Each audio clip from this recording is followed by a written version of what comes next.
I'm doing this video. This is because I know that a lot of students are preparing some exams, and maybe you are one of those students. So in France, students are studying for the A-level, or in French, baccalaureate, which is the big exam that you have to take when you are around 18 years old. This is where you are leaving high school, if you get it, of course. So, if you are studying for an exam, I will give you some advices that could help you to feel better about them, and some advices that could help you during these exams. My methods are working for me, so I'm not sure that they will work for you, but I think that it's worth it to give it a try, and that it can help you to, at least on certain points. Maybe you will like some of my ideas, maybe it will help you. So, even if you are not taking an exam in the next few days or weeks, this video can help you for any other test that you will have to take, or at least I hope that it will relax you. So, the first thing in an exam is to be confident. You have to be confident about your capacities. You are a valuable person. You don't worth less than any other person. You have qualities. You also have defaults, but your qualities are overriding your defaults, and you have to trust yourself. You can do it. This is the first thing that you have to think about.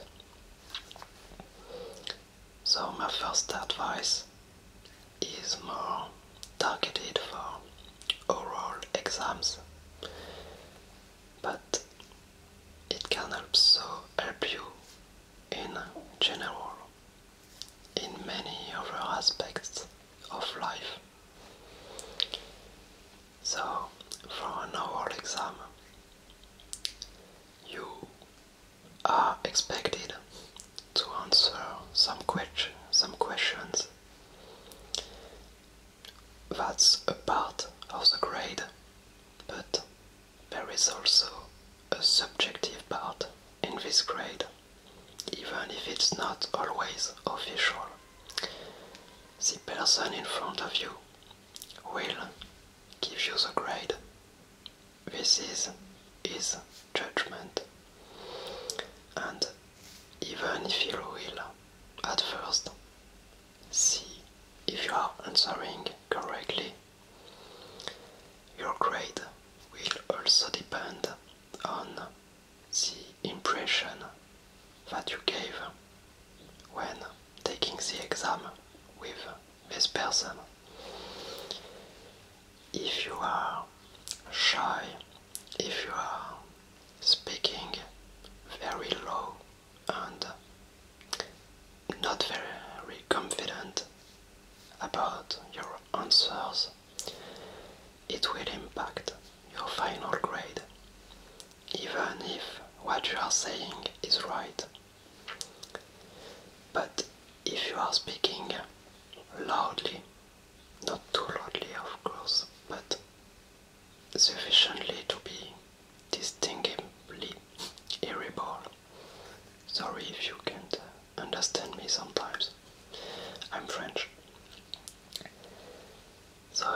have to speak loud enough to be heard and show your confidence, not being too much confident, like being over confident about yourself and showing it too much. But the right part of it is when you are trusting your answers, that you are trusting your capacities, and that you are showing it to the examinator. It will impact a little your grade, but it will help you. So this is very important for the oral exams, but it can also help you in general, because what is preventing you to answer some questions sometimes is because you are not trusting yourself, is because you are not confident about what you want to answer. You think that, yeah, it's probably not that, or things like that. But you have to try, and you have to trust your judgment, your feelings. So this was the first advice, to be confident. Then my first advice for writing exam is probably an advice that you heard a few times. You have to read all the questions before starting to answer any of them. This is very important because sometimes you can have some help. You can find some help in a question that will help you to answer another one. For example, in mathematics, sometimes you have to find a value for a variable, and sometimes it happens that the answer is given in another question below. So if you have this answer, it will help you to find the steps that you have to write to find the result. I don't say that this is the case on all the exams, but this is something that can happen. So this is the first reason why this is important, to read every question before starting the exam. The other important part of doing it is, if you read every question before starting, you will be able to know which questions you think you can answer immediately, and which questions that you are not sure about it. And this is very important, because when you are answering the questions, sometimes you can be very confident and feeling good. You answer correctly at the question 1, then the question 2, then the question 3. But suddenly you are stuck at the question 4. And what happens most of the time is that you want to answer it. You are stuck on it, but you really want to answer this question, and you lose a lot of time by trying to do it. What I do and what I think you should do is to give you a maximum amount of time for answering a question before switching to another one. For example, if you are stuck at the question 4, I think that you should, for example, say in 5 minutes, if I'm still stuck, I will go to the next question. So you take a look at your watch, you count 5 minutes, you try to answer during these 5 minutes, and if you still don't have any idea, you go to the next question. And don't worry, this will be way more important for you to do that answering the question. Because if you spend 30 minutes to answer a 2 points question, then maybe you won't have time to answer 5 questions which are 1 point each. So you will gain 2 points and losing 5. This isn't a good bet. So first you answer all the questions that you are confident about. And this is why reading every question before starting is also important.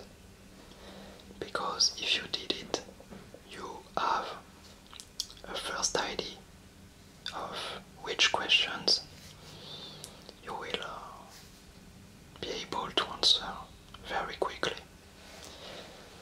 So first, answer every of these questions, and each time you are skipping one question, leave a good space to be able to answer it later. So when you are done, when you answered all of the questions that you are not necessarily sure about your answer but confident enough, now you can go back to the answer that you left blank. And now there will be 2 possibilities. The first one is you find the answer. You suddenly have an idea, maybe because you answered other questions that helped you to find a solution. So this is, of course, the perfect solution, and you write the answer. But the other possibility is that you still don't have any idea about it, and in this case I will advise you to try to write something, even if you think that this is false. And the calculation is very simple. If you don't answer the question, you will have 0 points. This is certain. You are sure of that. But if you write something, you may have 0 points. This is the most probable case. But there is more chances that you will get at least a part of a point, or maybe a point, or maybe more. So 0 points. On the other hand, you may have some points. So that's why I'm suggesting you to always answer any question, even if you think that this is false. I will give you a personal example.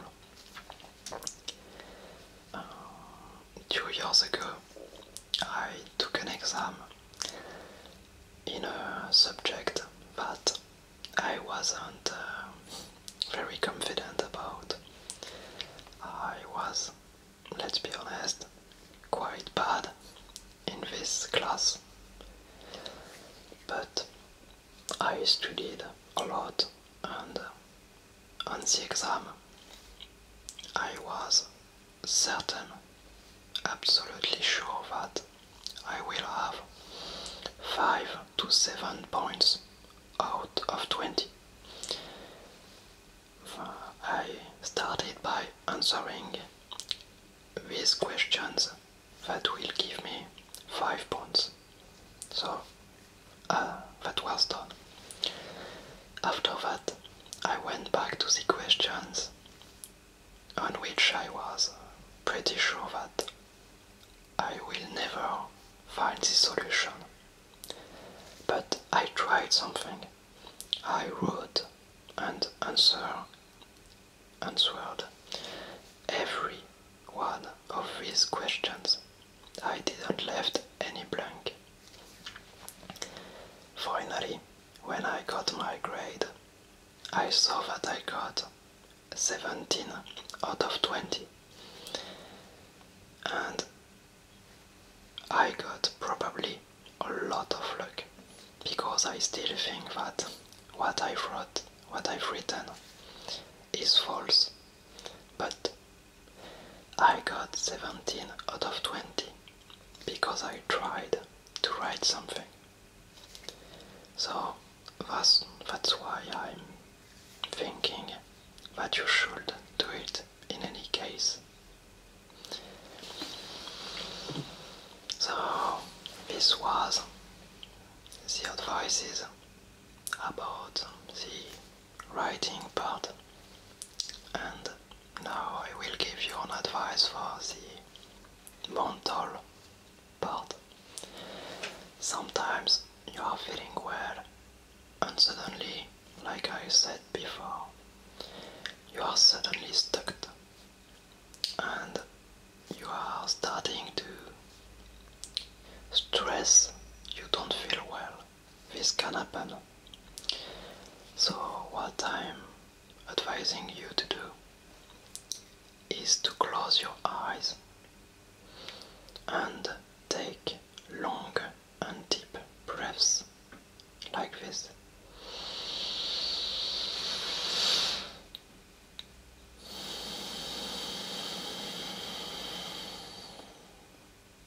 Don't hesitate to take another one, or as many as you want.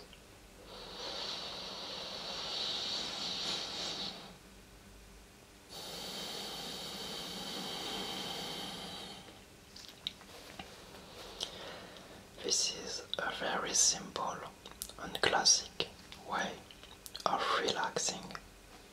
You will see that you will feel a lot more relaxed after doing that. And what I'm doing sometimes is to keep my eyes closed after these long and deep breaths, and I try to remember what I've learned recently. I try to find the images that are somewhere in my head, which are containing the answers. And I think that you could try to do it too. Some people have a picture way of remembering things. Some people like to see on a solution and they will remember it with a picture. This is my case, but some people prefer to remember with sounds. So I think that closing your eyes will still help you to remember those sounds. Because when you are not working with your eyes, when they are closed, you will be able to concentrate a lot more on your other way of remembering. So this is a very simple advice, but I think that it still can help you a lot. So this is all I wanted to say, and I hope that it can help you in any way for future exams or maybe your life in general. Being confident is very important in the everyday life. If you want, and if you understand some French, I recommend you the videos from the L'Apaisé ASMR with a French ASMR artist, and this week he did a lot of videos to help you for preparing an exam. So maybe he gave some advices which are like mine, but I'm sure that he gave a lot more, and he is very good at ASMR. So if you want to relax, or if you want to learn some things, if you understand some French, go watch his channel. He is very good. So this is all for today. I hope that you will succeed. I'm sure that you will. But don't forget, you are not worthless at all. You are an important person, and you can succeed, and you will succeed. So see you next time for another video. Be well.